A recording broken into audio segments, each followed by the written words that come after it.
Hola a todos, bienvenidos a este diplomado interinstitucional en intervención en prevención del comportamiento adictivo. Agradezco muchísimo a la Facultad de Psicología y Terapia de la Comunicación Humana por su colaboración, así como a la máxima casa de estudios en nuestro estado, la Universidad Juárez del Estado de Durango. Me presento, soy la maestra Alejandra Torres Arciniega, comisionada y coordinadora ejecutiva del Consejo Estatal para la Prevención y Asistencia de las Adicciones en el Estado. Para mí es un gusto dar arranque a este diplomado, porque la verdad es que hablando del tema de adicciones, pues siempre es necesario jalar redes de apoyo en donde todos podamos tener claro, identificar cuáles son conductas de riesgo, cuándo es que se presenta o cómo es que se va generando una adicción. El día de hoy, pues me honra iniciar el diplomado dando un primer tema que tiene que ver con los conceptos básicos.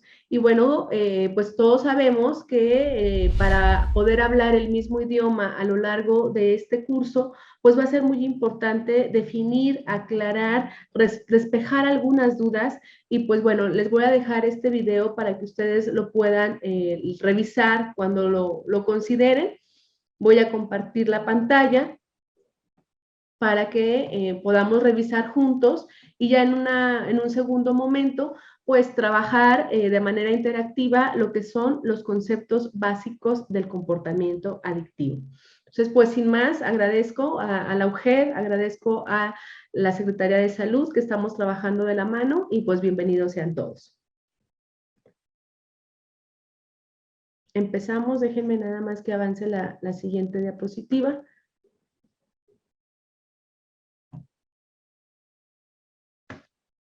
Ahí está. Bueno, pues primero tendríamos que dejar en claro qué es una droga. En el contexto de las adicciones existen diversos conceptos que son necesarios para poder comprender este fenómeno.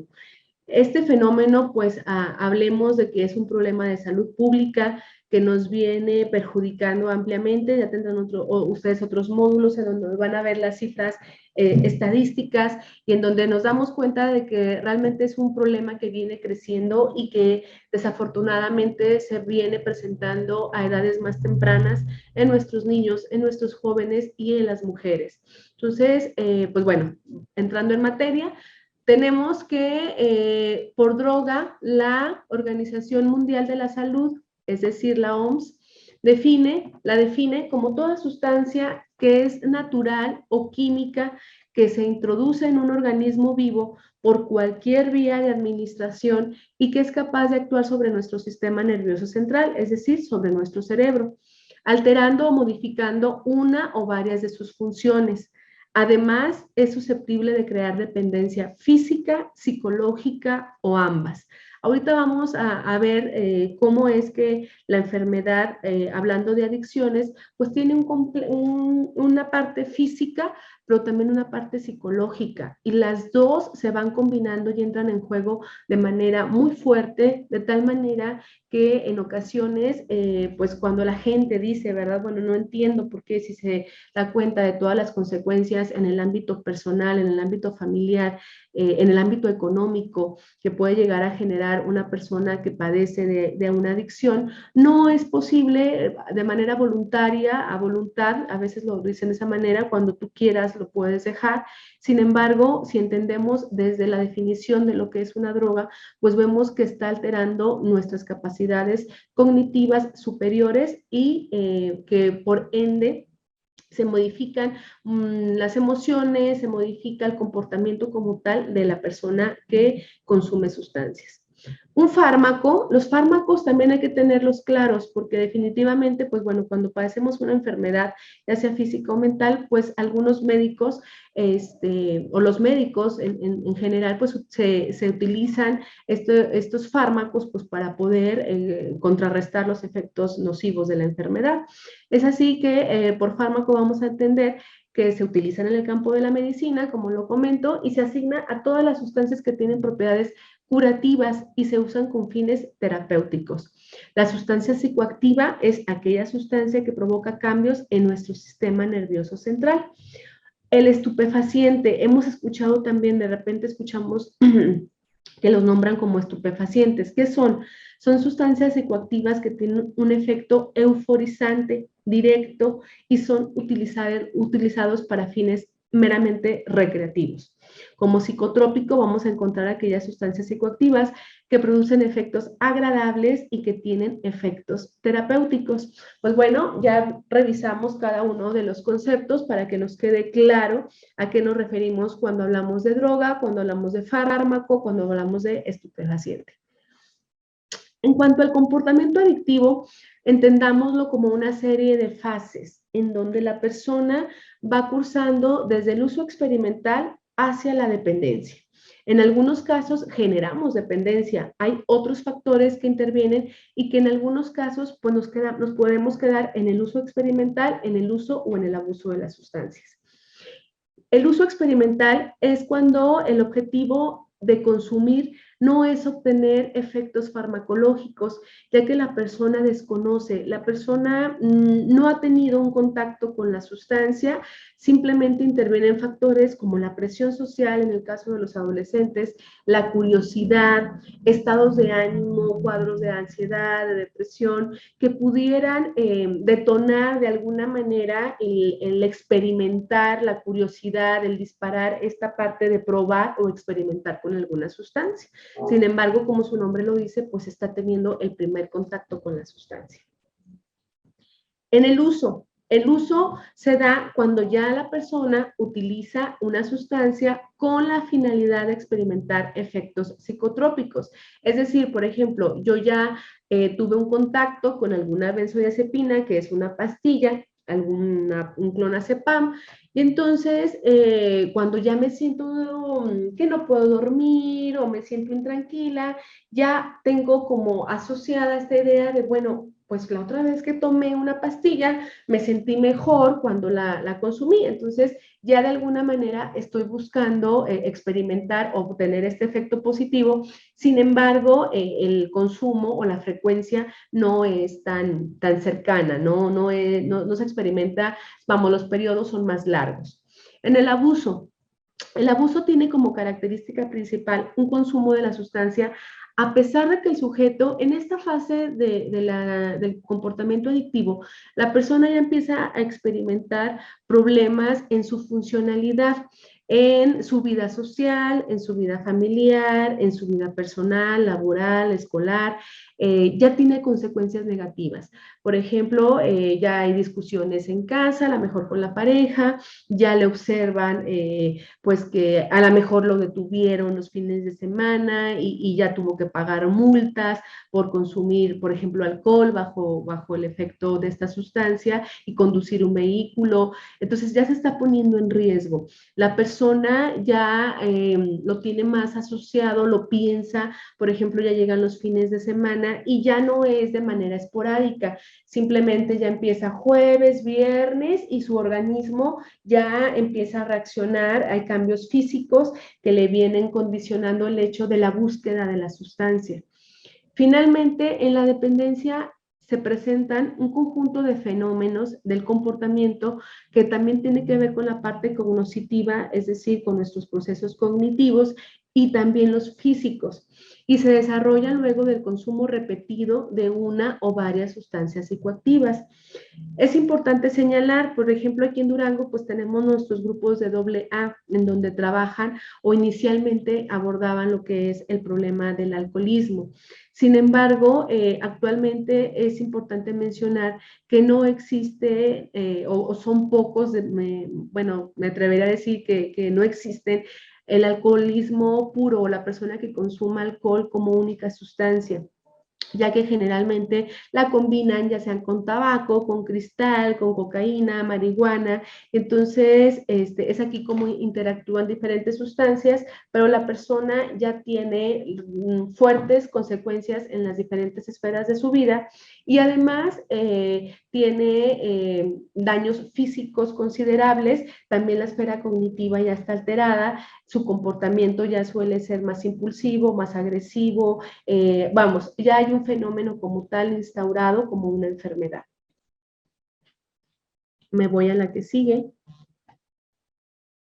Cuando tengamos oportunidad, pues pudiéramos discutir bien estos componentes. La dependencia, aclarando y profundizando a lo que se refiere a la dependencia. Vamos a encontrar algunas características clínicas que es clave para poder definir a una persona con dependencia por adicciones.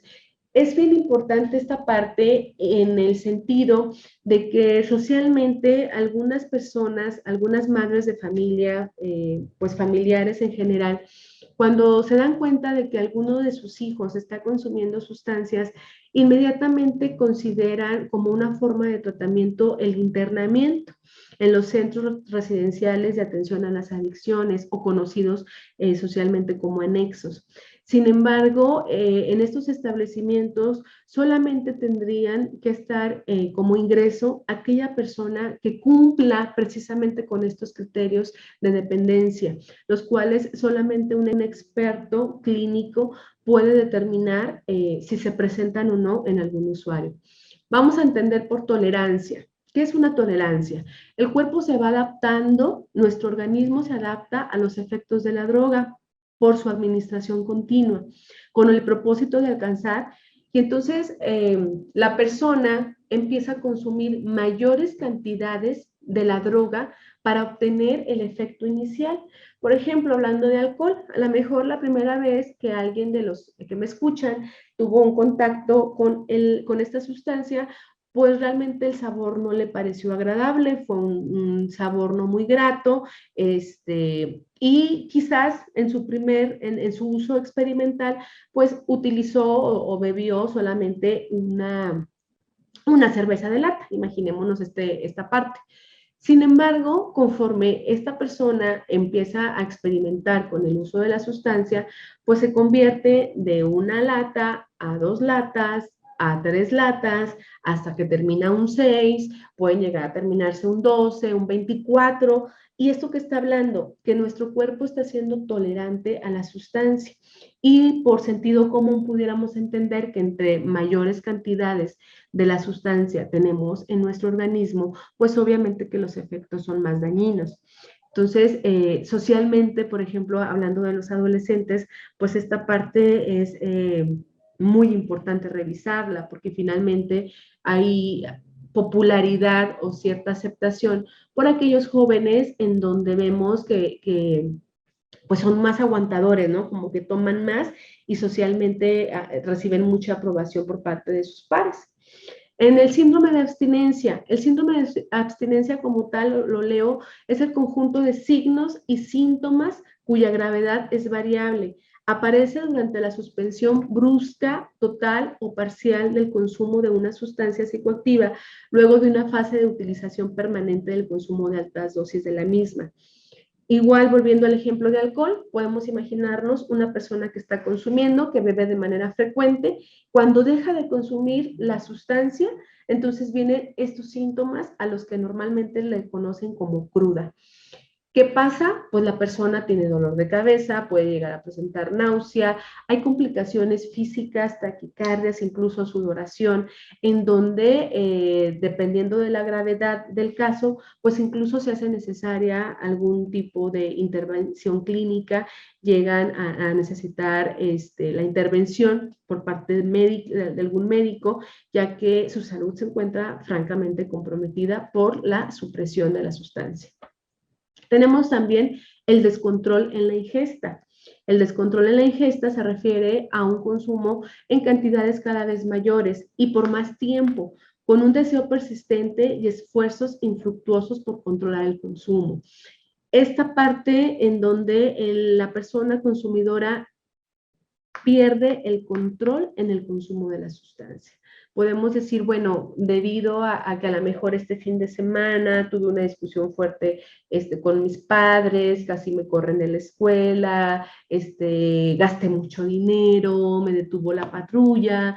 Entonces, estoy ya considerando la parte de no, ya no volver a consumir. O sea, yo tengo esta parte del control y de la decisión en el momento en que yo quiera, entonces dejo de consumir la sustancia. Sin embargo, el adicto, y ya en una dependencia, en una fase de dependencia, ya presenta un descontrol en la ingesta, es decir, nuevamente vuelve a consumir.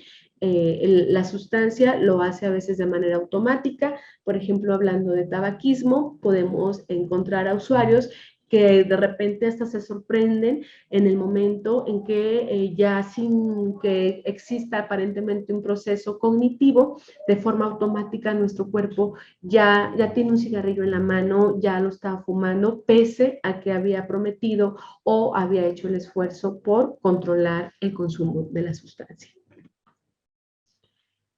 Los trastornos debidos al consumo de sustancias y a comportamientos adictivos los podemos encontrar aquí, pues tenemos en la parte clínica que yo les decía que siempre va a ser bien importante que nos revise, que nos acerquemos con un especialista. Por parte aquí de la Secretaría de Salud contamos con los Centros de Atención Primaria en Adicciones, CAPA, que nos pueden ayudar precisamente a determinar el médico, el psicólogo, el trabajador social, trabajando en equipo, pueden hacer una valoración clínica y decir si la persona que está acudiendo a recibir la atención, pues realmente está pasando o tiene un cuadro que puede considerarse como un trastorno debido al consumo de sustancias. Es necesario que como sociedad y ustedes que van a fungir como redes de apoyo, el diplomado tiene mucho o va mucho encaminado hacia esta parte de que nos ayuden a que realmente quienes cumplan con criterios clínicos muy definidos, para eso está la clasificación internacional de enfermedades, la CIE-11, que nos explica de manera muy clara cuáles son los criterios para poder considerar a una persona por trastorno debido al consumo de sustancia. Y bueno, aquí se va a incluir los trastornos que resultan de una sola ocasión o del uso repetido de sustancias que tienen propiedades psicoactivas, incluidos ciertos medicamentos. Se incluyen los trastornos relacionados con 14 clases o grupos de sustancias psicoactivas. Por lo general, el uso inicial de estas sustancias produce efectos psicoactivos agradables o atractivos que son gratificantes y reforzantes con el uso repetido. Esta es una parte que quiero recalcar. Bueno, ustedes aquí tienen ya la definición completa, pero precisamente quienes trabajamos con adicciones encontramos o nos encontramos con esta parte que es francamente difícil, porque la persona que está consumiendo sustancias en un inicio, en una etapa temprana, realmente es gratificante, es placentero el consumir este tipo de sustancias y este mismo bienestar. Por ejemplo, imaginémonos a una persona que es introvertida y entonces le cuesta trabajo relacionarse con los demás, platicar, interactuar.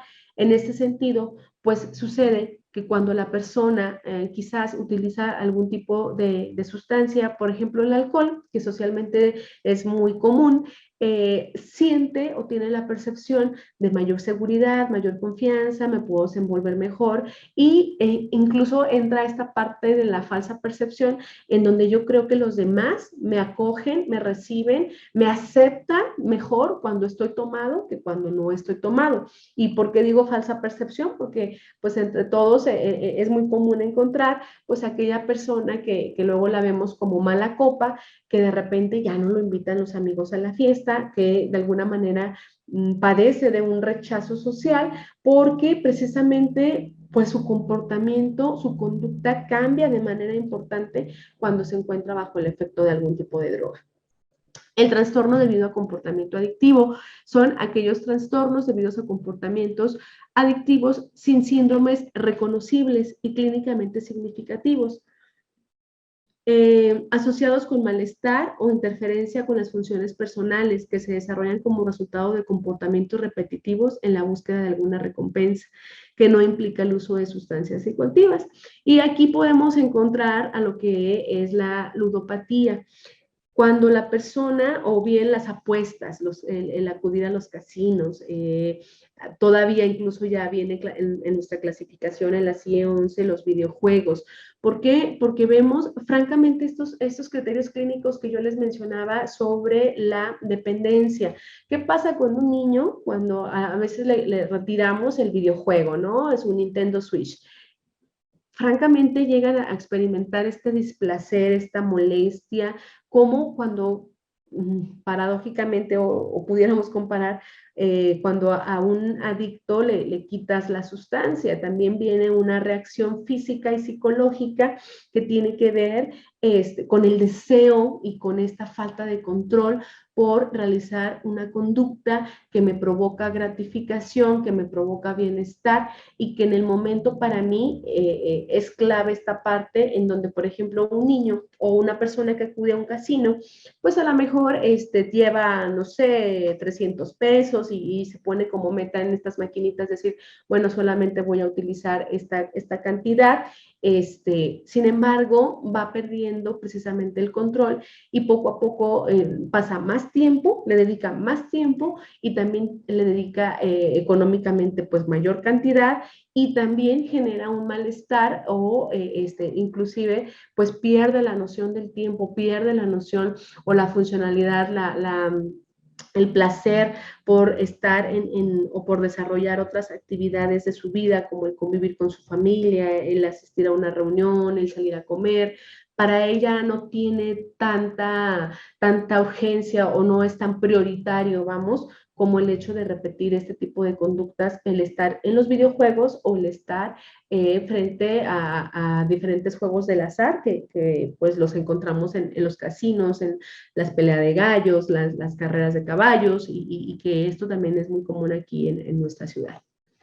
Bueno, los trastornos relacionados con las sustancias, de acuerdo a el Manual Diagnóstico y Estadístico de los Trastornos Mentales, la DSM-5, pues los encontramos clasificados de esta manera. La verdad, pues nuestro diplomado va mucho a la parte preventiva, va enfocado hacia qué podemos hacer, cómo podemos realizar intervención y como les digo, pues la parte clínica creo que sí es bien importante que nosotros entendamos que le corresponde a especialistas en la materia, lo voy a mencionar, sin embargo no quisiera profundizar mucho, que quedémonos con esta idea de los conceptos básicos, de que existe una clasificación y de que no cualquier consumo de sustancias se puede entender como una dependencia a las drogas. Encontramos pues los trastornos inducidos por sustancias, nos encontramos para determinar qué es un trastorno, debemos de valorar lo que es la intoxicación, la abstinencia y otros trastornos mentales inducidos por sustancias o medicamentos. Y como tal, pues los trastornos por consumo de sustancias. Aquí están en el grupo número 1, bueno, en cuanto a los criterios diagnósticos del trastorno por consumo de sustancias, de acuerdo a la DSM-5, pues tenemos que la persona consume grandes cantidades de sustancias o lo hace durante un tiempo más prolongado del previsto. Esto es algo característico de la persona adicta. Puede decir, bueno, yo nada más voy a ir un ratito a la fiesta, para las 12 ya estoy de vuelta, y resulta que llega a su casa a las 6 de la mañana o incluso, pues, llega a invertir bastante tiempo de su vida, a lo mejor todo el fin de semana, en una fiesta que para él iba a ser algo muy breve. La persona expresa deseos insistentes de dejar o de regular su consumo y relata múltiples esfuerzos fallidos por disminuir o abandonar este.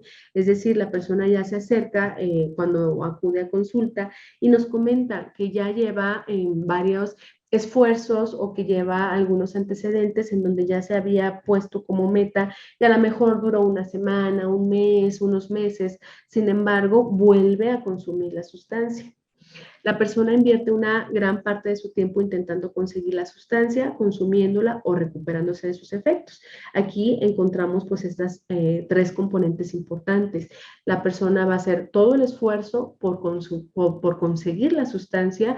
Aquí es cuando encontramos algunos usuarios que llegan a robar a su propia familia, se meten en conductas delictivas por tal de conseguir la sustancia, por consumirla, invierten un tiempo, se alejan de su entorno, entorno para tratar de consumir esta droga, pero luego también para recuperarse pues requiere de un tiempo. Entonces veamos cómo poco a poco el consumo de drogas pues te va absorbiendo y te va quitando y robando todas las esferas de tu vida, que a lo mejor estar con mis hijos me generaba bienestar.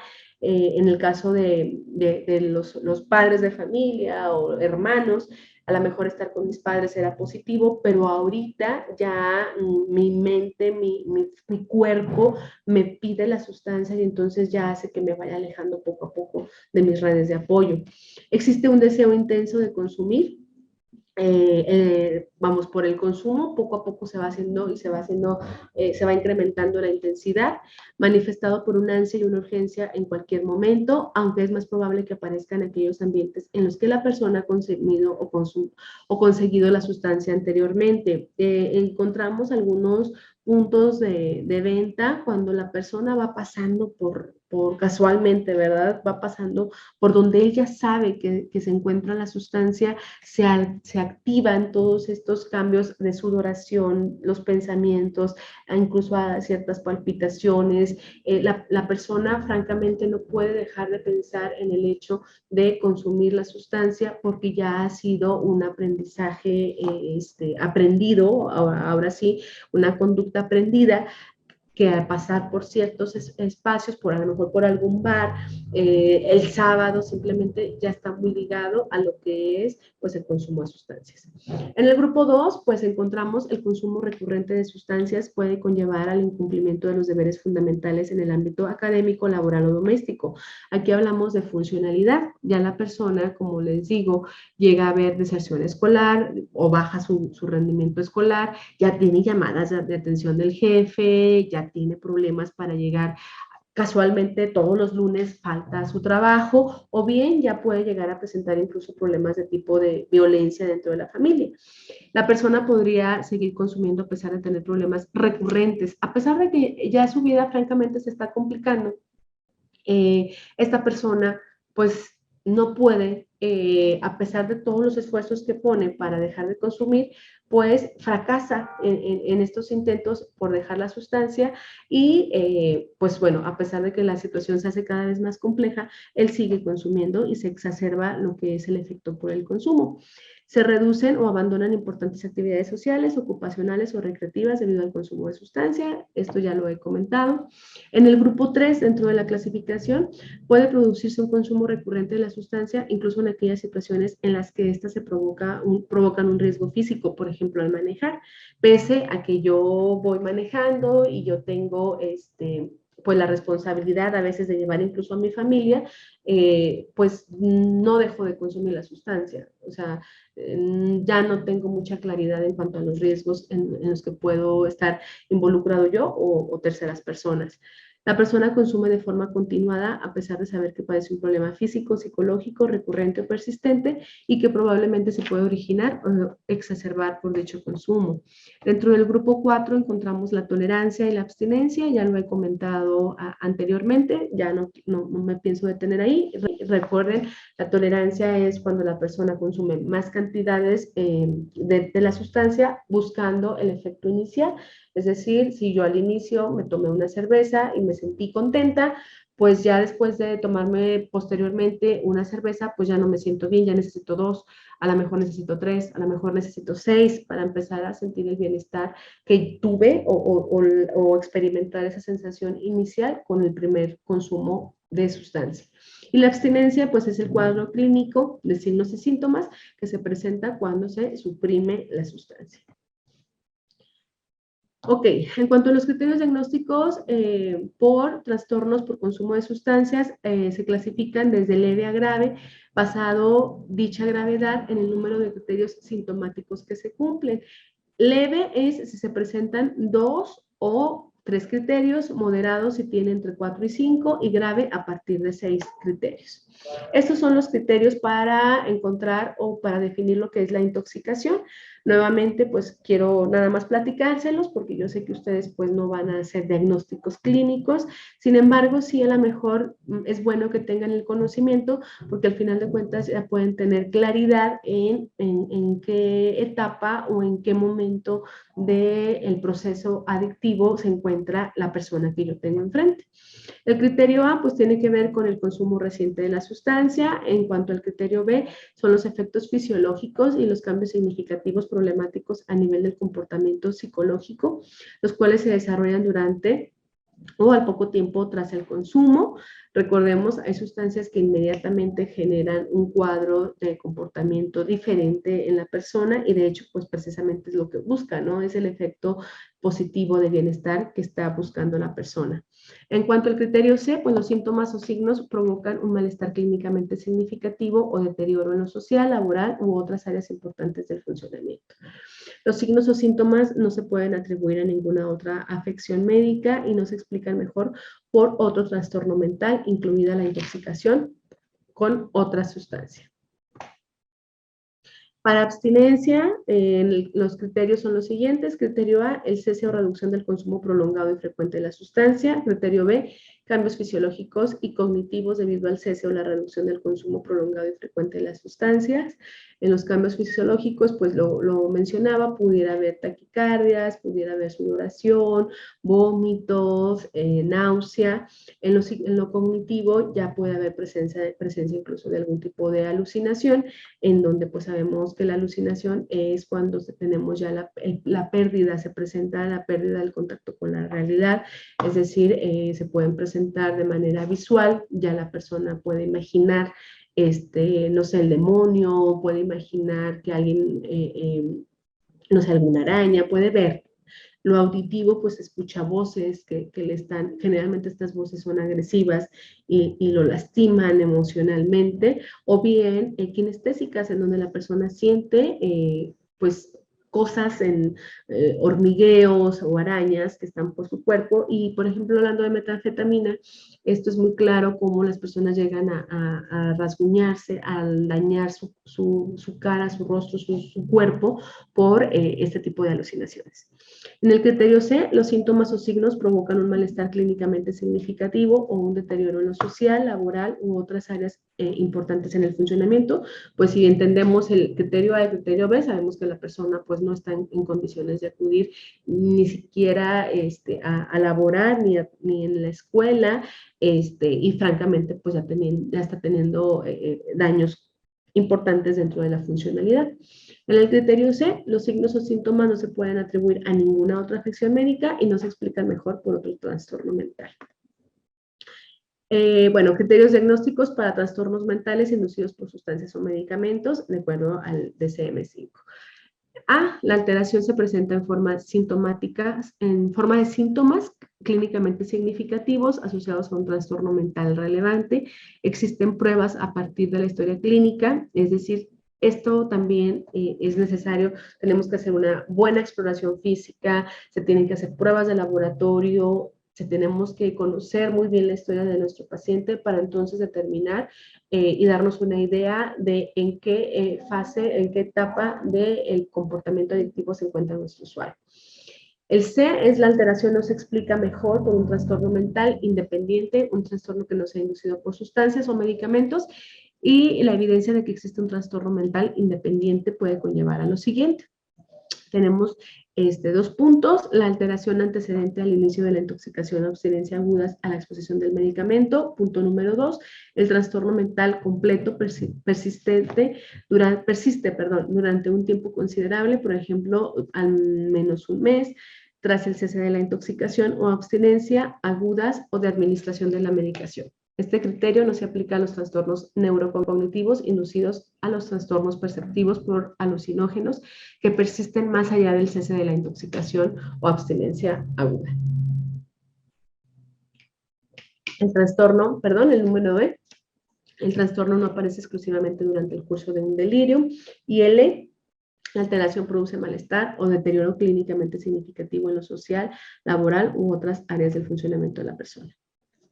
Bueno, como ya hasta aquí hemos revisado pues tenemos nuestras clasificaciones, hay manuales que nos orientan clínicamente cómo podemos determinar si una persona está en la etapa de uso, de abuso, de dependencia, y esto es algo que tenemos que aprender a socializarlo y a identificarlo y canalizar sobre todo a las áreas que correspondan para que podamos brindar realmente una atención de calidad a aquella persona que nos pide apoyo.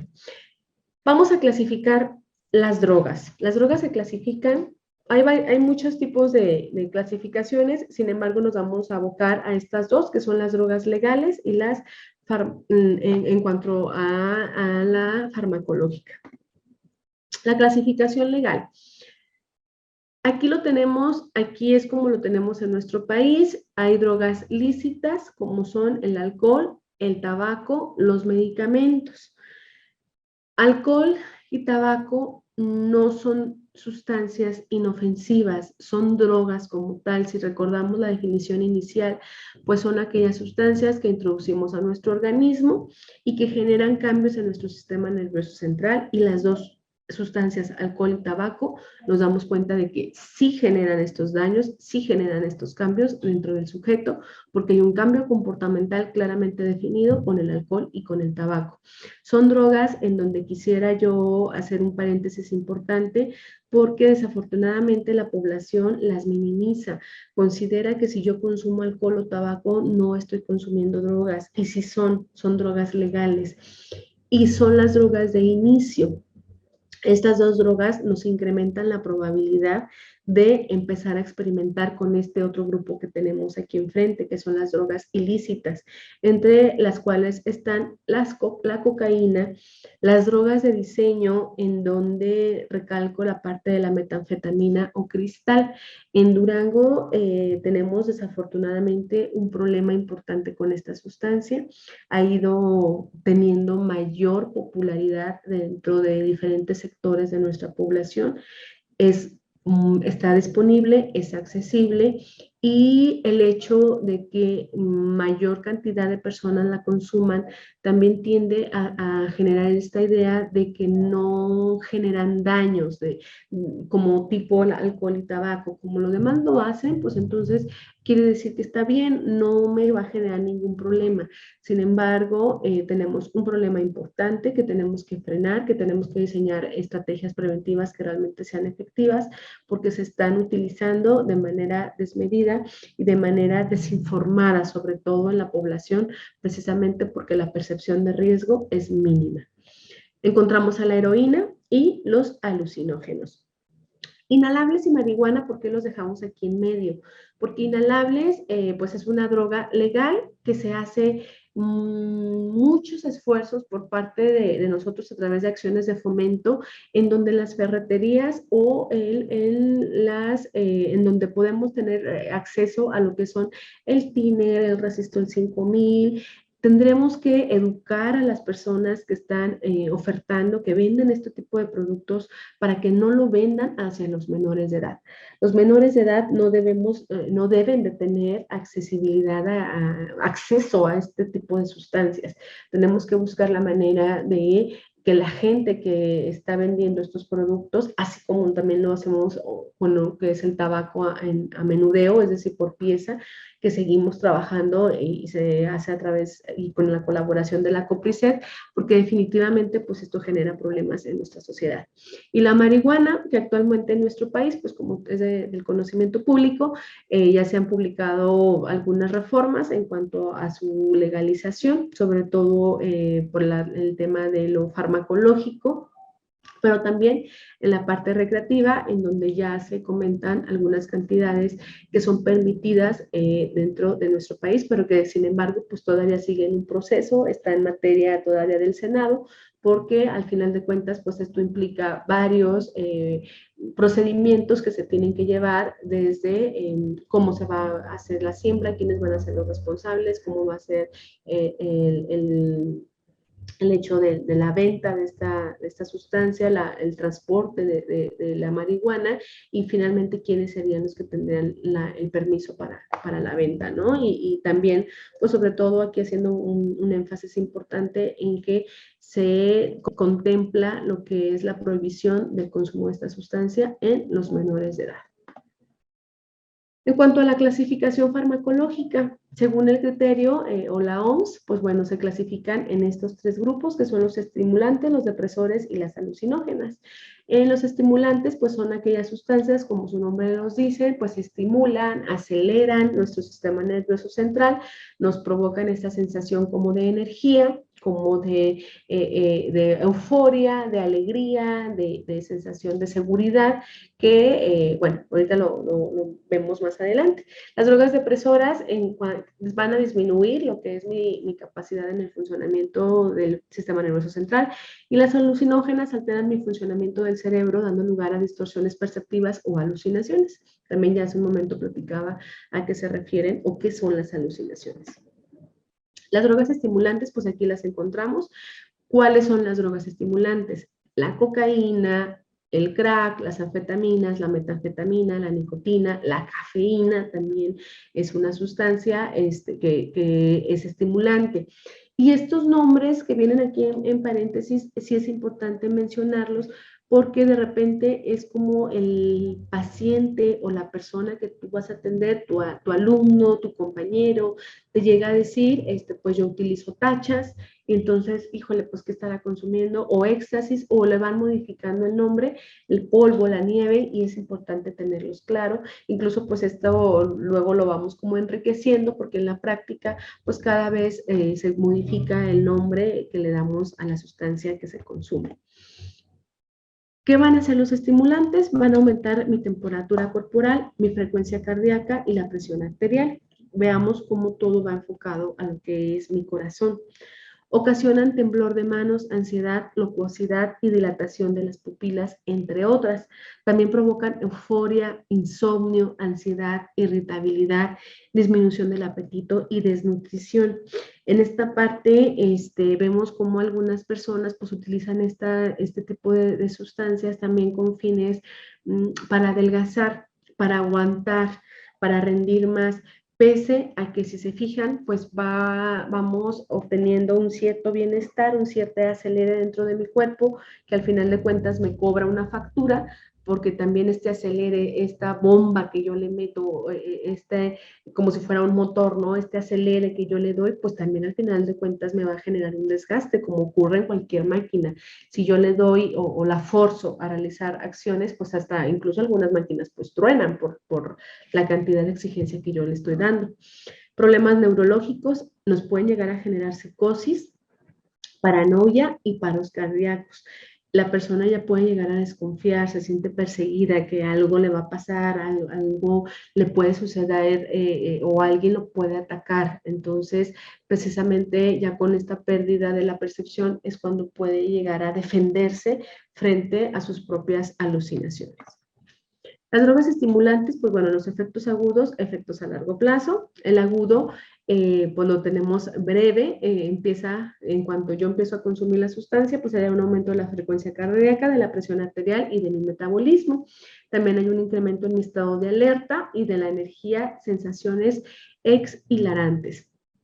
¿Qué tiene que ver esto? Pues entonces yo precisamente, por ejemplo, algunos jóvenes dicen, bueno, pues yo estudio mejor si utilizo alguna sustancia. Sin embargo, recordemos, pues esto va a cobrar una factura importante y es una falsa percepción porque el sistema de alerta pues está viendo modificado, pero después viene un desgaste o un cansancio que francamente es considerable. A largo plazo hay reducción del apetito, las funciones básicas del ser humano dejan o pasan a segundo plano, como es la alimentación, por lo tanto hay una pérdida de peso, hay un ritmo cardíaco rápido e irregular, lo cual me puede conducir a un infarto. Las drogas depresoras encontramos al alcohol etílico, los inhalables, los barbitúricos, las benzodiazepinas, el éxtasis y los opioides. El opio, pues, viene, sabemos, de la planta para que nosotros obtengamos esta parte en donde nuestro sistema nervioso central se va a relajar, se va a inhibir. Es una droga depresora. ¿Y por qué, digamos, el alcohol? Ahorita lo vamos a platicar, cómo es el efecto, cómo es que se genera. Perdón, acá no dije, bueno, los opioides vienen de lo que es la amapola. Las drogas depresoras, bueno, pues disminuyen el funcionamiento de nuestro sistema nervioso central, provocan estimulación inicial seguida de una depresión de mayor duración. Cuando pensemos que estamos como en alguna fiesta, cuando estamos en alguna fiesta y empezamos a tomar alcohol, la primera sensación es de bienestar, como de energía, de ganas, de seguridad, de confianza, mucha risa, mucha alegría. Sin embargo, conforme yo voy experimentando y consumiendo la sustancia, posteriormente viene un cuadro dentro de la misma fiesta o dentro de la misma ocasión en que yo estoy consumiendo la bebida, en donde puedo llegar a sentirme, vemos a las personas durmiéndose con problemas en los reflejos, lloran, se quedan dormidos algunos, pierden mucho el equilibrio, su modulación en la voz pues se entorpece. Entonces vemos cómo a pesar de que en un inicio la sensación es placentera, conforme pasa y yo tengo el contacto con la sustancia, pues lo que viene es un momento de depresión, que es el cuadro que al final de cuentas prevalece dentro del consumo de la sustancia depresora.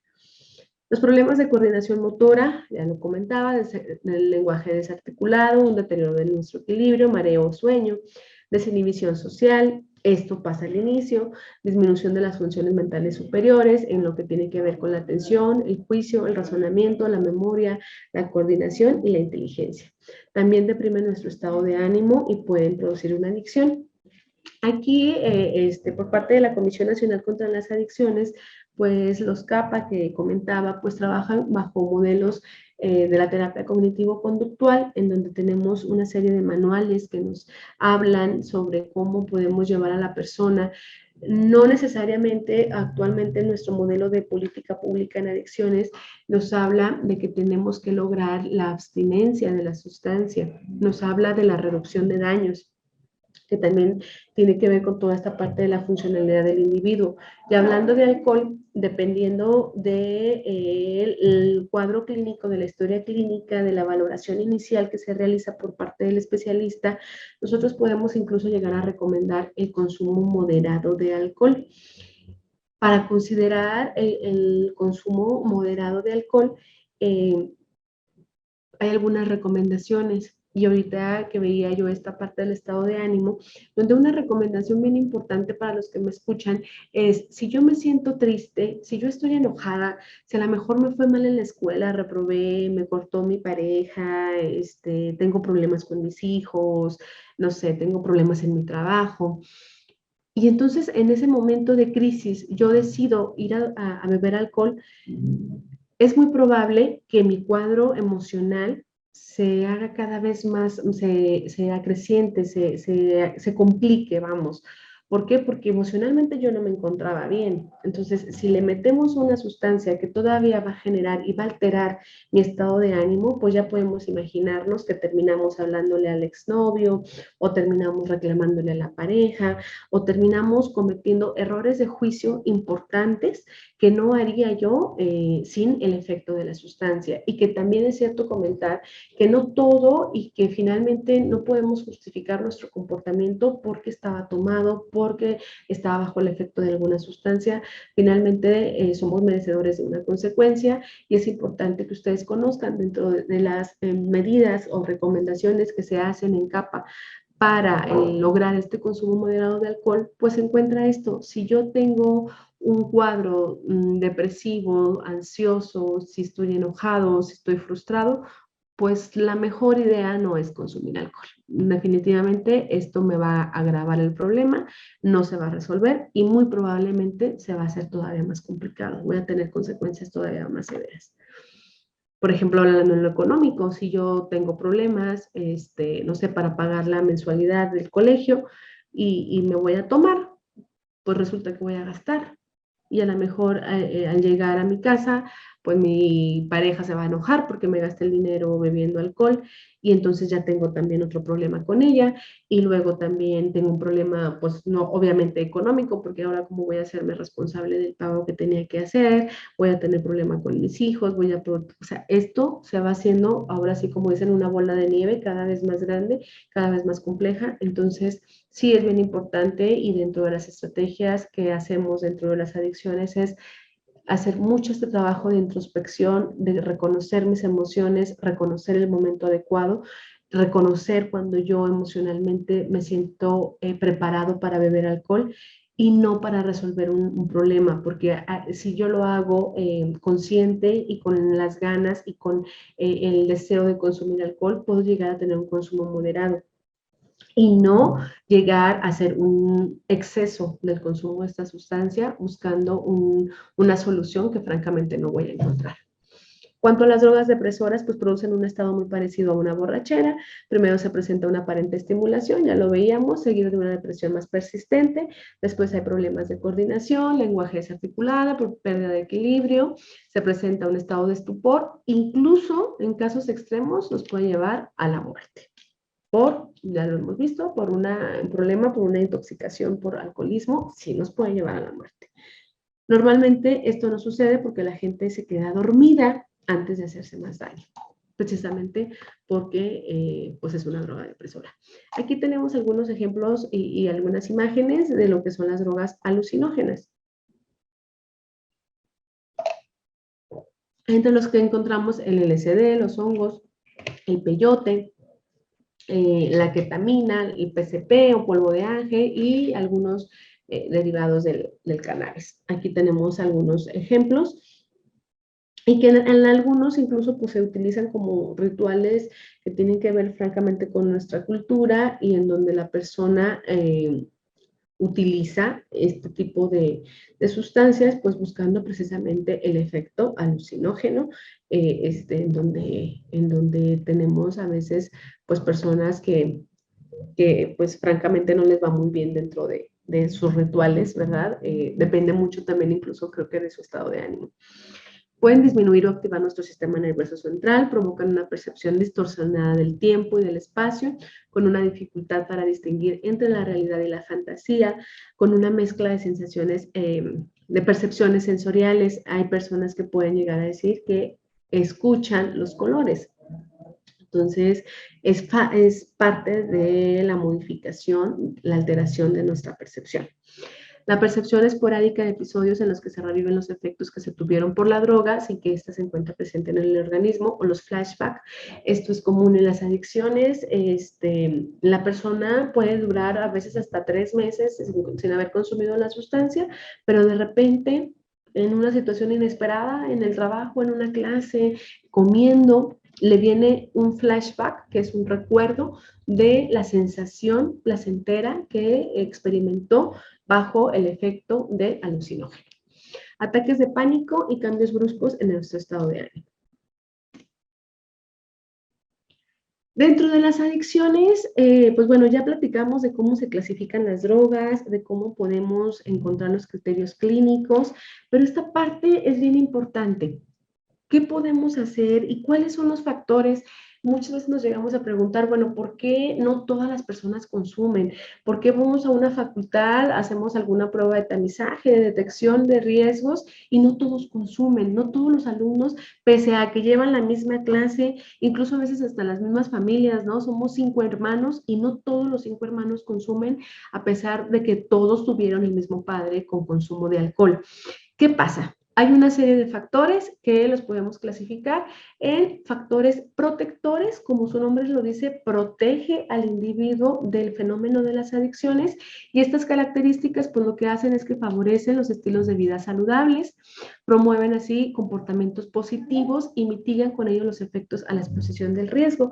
Hay personas que llegan a ser muy resilientes, que a lo mejor viven en un ambiente hostil, en un ambiente escaso, precario, con pocas oportunidades y pese a que tienen francamente escenarios muy complejos, pues superan la adversidad, buscan cómo salir adelante, aprovechan sus recursos personales, porque muchas veces ni siquiera las figuras parentales son quienes les proporcionan el apoyo y salen adelante. Emocionalmente tienen mucha inteligencia y entonces los hace responder de manera asertiva, de manera adecuada frente a los diferentes estímulos nocivos que se generen o que se provocan dentro de su ambiente.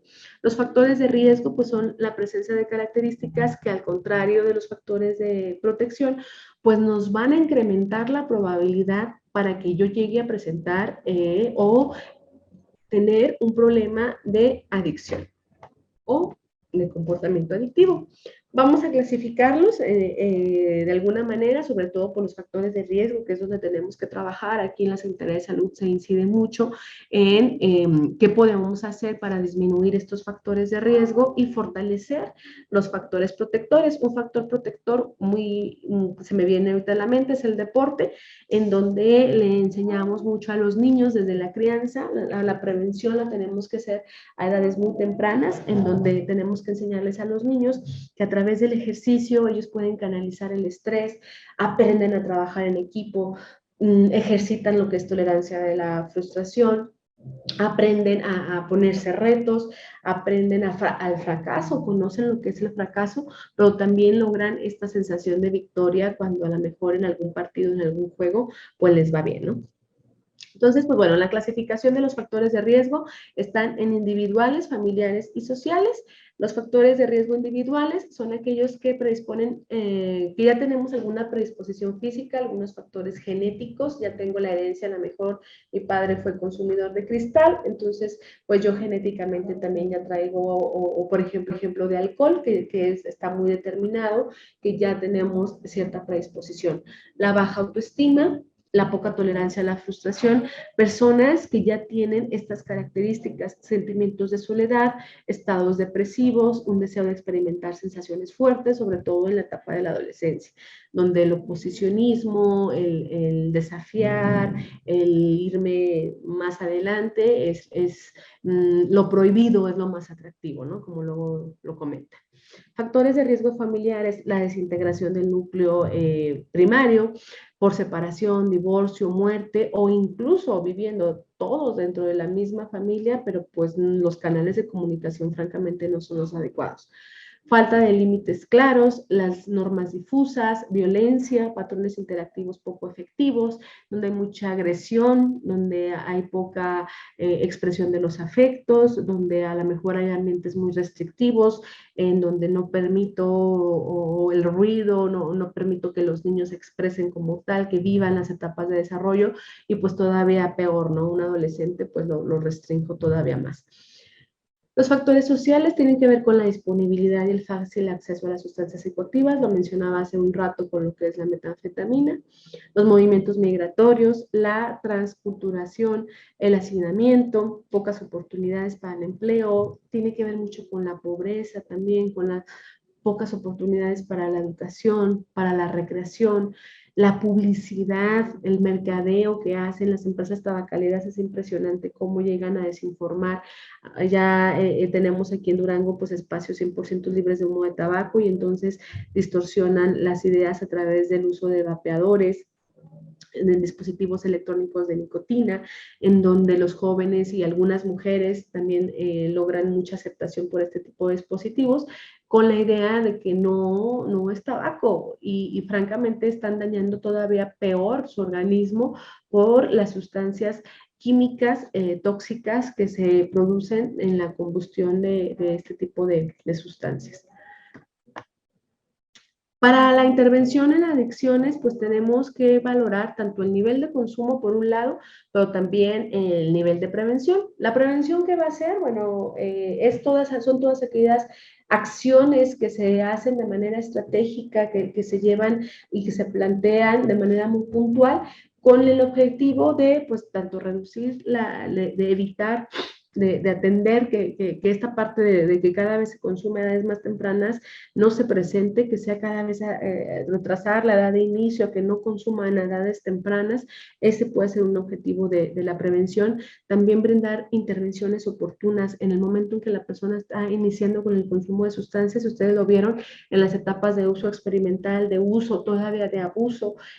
Podemos realmente trabajar y ayudar a la población para que ellos no lleguen a generar lo que es una dependencia, en donde francamente la persona pues ya tiene una disfuncionalidad en las diferentes áreas de su vida. Bueno, en el nivel de consumo, para las personas aquellas que no consumen, que jamás han tenido un contacto con algún tipo de sustancia, tenemos la prevención universal. La prevención universal es aquella que no lleva ninguna clasificación, su nombre lo dice, es para todos.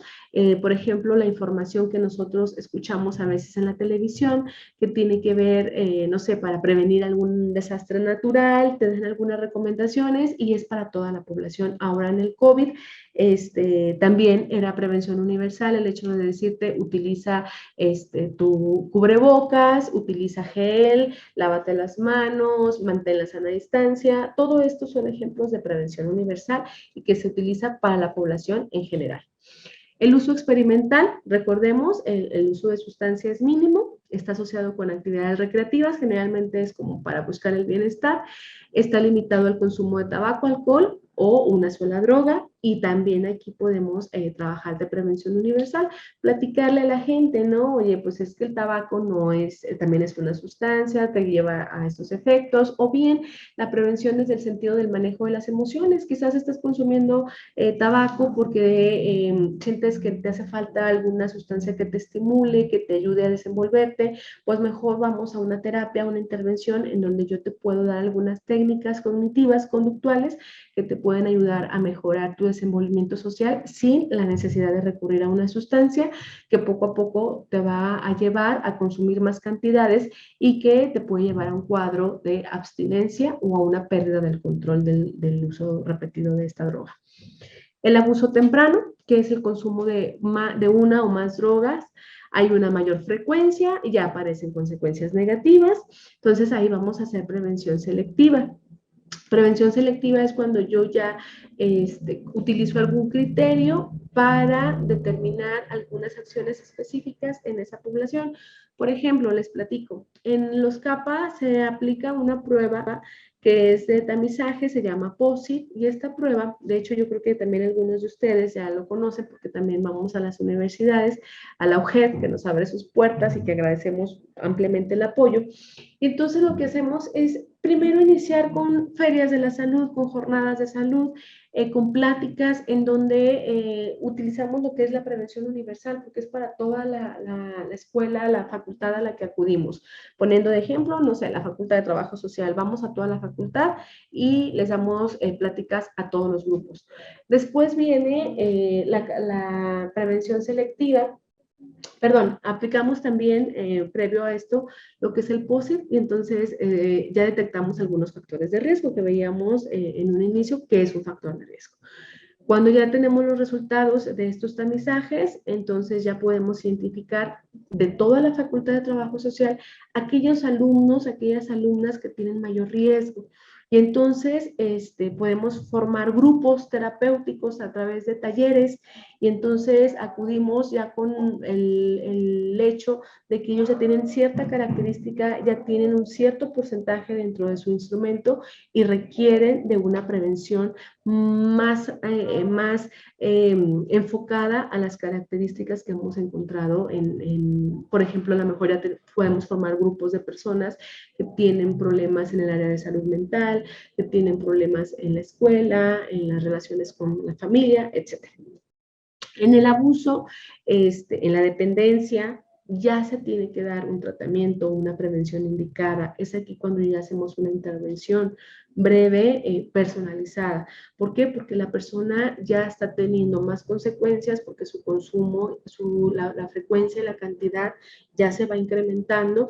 Entonces, esto requiere de una intervención a tiempo, de un tratamiento por un especialista, que incluso en ocasiones pues trabajamos de la mano con el Hospital de Salud Mental para que sean los psiquiatras quienes nos puedan apoyar con el tratamiento farmacológico, mientras que el psicólogo, el trabajador social, trabaja toda esta parte de la terapia cognitivo-conductual dentro de los CAPA.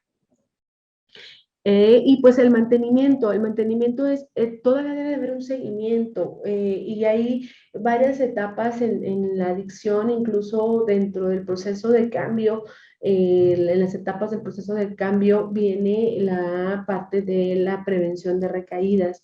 Una persona que llega a tener una adicción siempre va a tener la posibilidad de volver a consumir. Por eso en AA utilizan el lema de solo por hoy no consumo alcohol, solo por hoy no consumo cristal. Este es un lema que es pues muy funcional para ellos y en donde nosotros tenemos que tener muy en claro que debe de haber esta parte de mantener, de acoger, de dar un seguimiento, de que la persona sepa que en el momento en que lo necesite puede regresar a su terapia, puede volver con su terapeuta para que él le pueda ayudar a resolver, a atender las situaciones de el proceso o la posibilidad de una recaída. Igual nosotros en CEPA trabajamos lo que es el mantenimiento, generando redes de apoyo positivas a través de la vinculación con muchas instituciones que afortunadamente nos están apoyando y en donde, por ejemplo, la Secretaría del Trabajo y Previsión Social, a través de la oferta de empleos, de lograr que una persona, que un estudiante continúe su escuela, pues eso nos ayuda y realmente incidimos y trabajamos de manera directa en lo que es el tratamiento. Recordemos lo complejo que son las adicciones, no nada más es atender la parte clínica, psicológica y física, sino también la parte social en donde la persona podemos encaminarla a cambiar su contexto social, el grupo de amigos, el grupo de pares, a través del deporte, a través de la cultura, a través de actividades positivas que realmente le permitan poder cumplir con sus actividades positivas y alejado del consumo de sustancias. La prevención como estrategia de intervención tiene como finalidad crear nuevos factores de protección y fortalecer los existentes mientras se revierten o reducen los factores de riesgo. Ya lo platicaba, así van los 3 niveles de prevención. En la prevención universal, pues los esfuerzos van dirigidos a atender a toda la población con riesgo y sin riesgo, porque es para todos. Y con ella se busca retrasar la edad de inicio del consumo, o bien favorecer que no se consuma la sustancia. Si no estás consumiendo, perfecto, no tienes por qué consumir. O sea, si tú has tomado la decisión de jamás probar la marihuana, qué bueno que lo haces, porque al final de cuentas te va a llevar a una serie te puede llevar a una serie de problemas. Sabemos, no todos vamos a llegar a dependencia, pero no sabemos si a ti te va a tocar generar una dependencia. Entonces, es mejor no, ahora sí que no te la juegues, ¿no? La prevención selectiva se hace para grupos en riesgo, por ejemplo, los grupos de adolescentes, y se busca detener el avance hacia un consumo problemático. ¿Ya estás consumiendo? Ok, vamos a ver, vamos a revisar qué factores te pueden estar, cuáles pudieran ser tus disparadores para el consumo de drogas, y entonces vamos a tratar de disminuir, a incidir, a hacer planes de acción que nos permitan reducir el consumo de sustancias.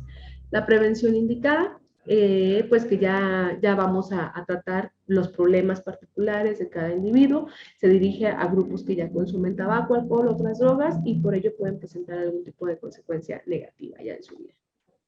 Pues eso sería todo. Espero que haya quedado claro lo que son los conceptos básicos en las adicciones. Se dio de manera muy general, me pongo a sus órdenes.